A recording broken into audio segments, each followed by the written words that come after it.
D'innombrables individus endurent une souffrance intense, prisonniers d'un récit intérieur infini, un monologue constant qu'ils identifient à ma vie. Bien souvent, ils ignorent que cette histoire, répétée sans relâche, engendre une profonde détresse et une anxiété permanente.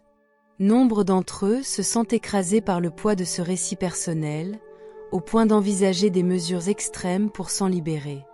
Pourtant, malgré tout le désespoir que peut inspirer « ma vie », il est crucial de comprendre que ce concept n'est peut-être qu'une illusion, une construction de nos pensées que nous prenons à tort pour la vérité ultime. Quand on demande aux gens de décrire leur existence, nombreux sont ceux qui évoquent une succession de blessures passées ou de craintes pour l'avenir. Des expressions telles que « mon passé tragique », « un avenir probablement sombre », « l'injustice que j'ai subie » ou encore « les occasions manquées » constituent les éléments de leur narration intérieure. Certains en viennent même à être persuadés que leur souffrance est sans égale, sans se rendre compte que leur douleur provient en grande partie de ce commentaire interne mélancolique et incessant. L'ironie réside dans le fait que la plupart d'entre nous ne perçoivent pas ce piège. Nous interprétons ces pensées répétitives non pas comme de simples impressions éphémères, mais comme l'essence même de notre identité. Nous rejouons sans cesse des événements passés ou imaginons des scénarios catastrophiques pour l'avenir, sans jamais nous interroger, ce monologue intérieur définit-il réellement qui je suis? Lorsque ce récit devient trop sombre, certains se sentent captifs et n'entrevoient aucune échappatoire, sombrant alors dans le désespoir. Ils s'accrochent à l'idée que l'histoire de ma vie est immuable, alors qu'en réalité, elle n'est que le produit d'une pensée répétée par habitude. La prise de conscience fondamentale consiste à réaliser que ma vie est essentiellement une création de l'esprit. Pose-toi la question, où se trouve réellement ma vie? Beaucoup prétendent qu'elle réside dans leurs souvenirs, dans leur autocritique incessante ou dans leurs prévisions pessimistes pour l'avenir. Cependant, si tu prends du recul et observes, tu verras que tout cela n'existe que dans le domaine des pensées, un ensemble de souvenirs douloureux, de regrets et de visions sombres. Ces images et ce bavardage intérieur n'ont aucune réalité tangible dans l'ici et maintenant. Considère-le sous un autre angle. Des expressions telles que « il a perdu sa vie » ou « elle a perdu sa vie » impliquent une séparation entre la personne et quelque chose que l'on appelle « vie ». Qui est donc ce « lui » ou « elle » et qu'est-ce que cette entité séparée qui serait perdue? De telles formulations linguistiques créent l'illusion d'une division entre notre véritable essence et notre existence. En réalité, tu es la vie, une expression vivante de l'énergie qui anime l'univers. On ne peut pas vraiment perdre la vie, car elle ne constitue pas quelque chose d'externe que nous possédons, c'est plutôt le noyau fondamental de notre être. Cette compréhension mène souvent à un profond changement de perspective. Tu n'as pas seulement une vie, tu es la vie. Saisir cette vérité peut dissiper le sentiment d'isolement qui naît lorsque l'on se perçoit comme un être séparé, accablé par des regrets passés et des peurs futures. Une fois libéré des limites imposées par le récit de ma vie, tu commences à réaliser combien cette histoire n'est qu'un produit de pensées répétitives. Dès lors que ces anciens récits perdent leur emprise, il ne reste plus qu'une perception plus authentique et vivante du moment présent, une présence vibrante qui transcende le flux incessant de nos pensées. L'accès à cette présence profonde commence souvent par la reconnaissance des espaces de silence entre nos pensées.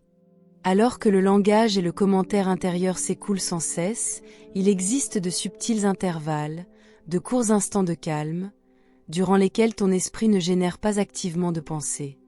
Tu remarques peut-être le silence qui s'installe entre les mots prononcés ou ressens-tu cet intervalle entre deux phrases.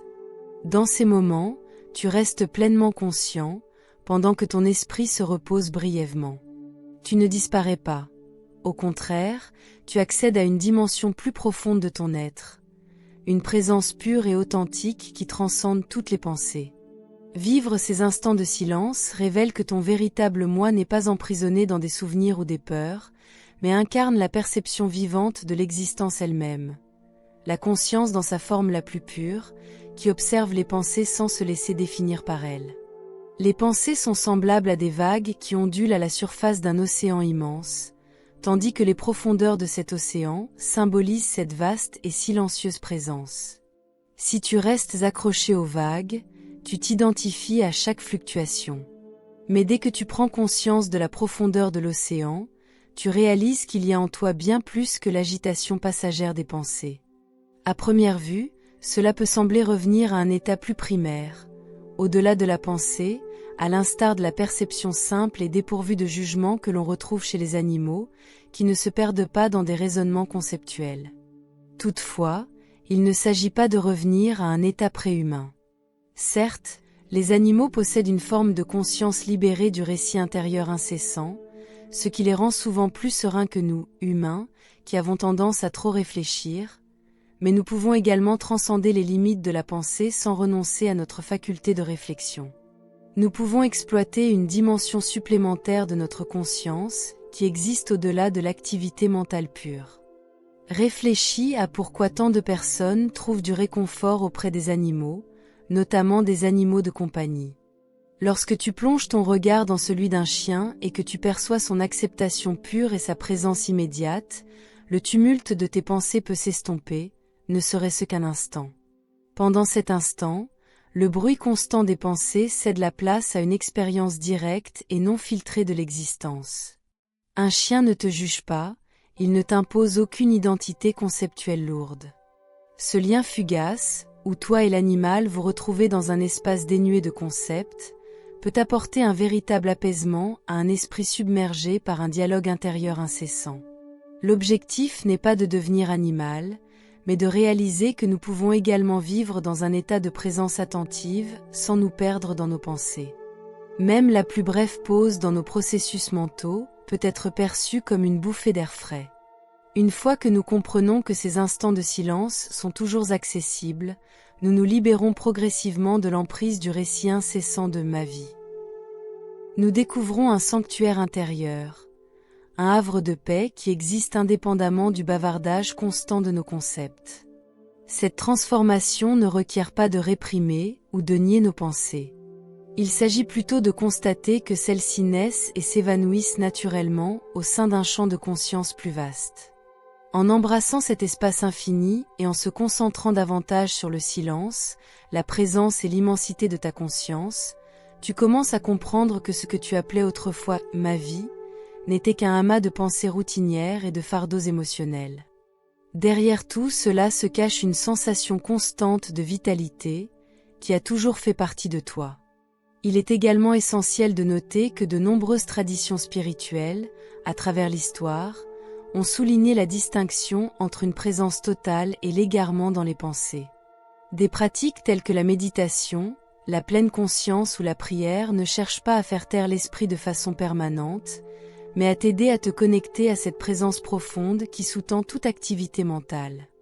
En apprenant à demeurer dans ce silence intérieur, tu réalises que tu es véritablement la vie, et que la véritable vie ne peut être perdue. Les récits auxquels nous nous accrochons perdent alors leur emprise, nous permettant d'interagir avec le monde à partir d'un état d'ouverture authentique.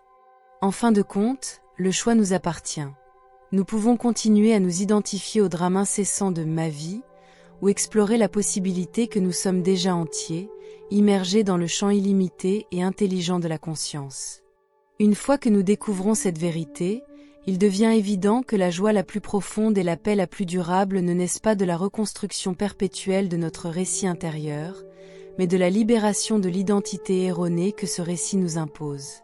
Vivre en accord avec cette prise de conscience permet aux vagues de pensées et d'émotions de venir et de s'en aller sans définir qui nous sommes vraiment, et ainsi, à notre grande surprise, nous découvrons un sentiment constant de calme et de bien-être, qui a toujours résidé en nous.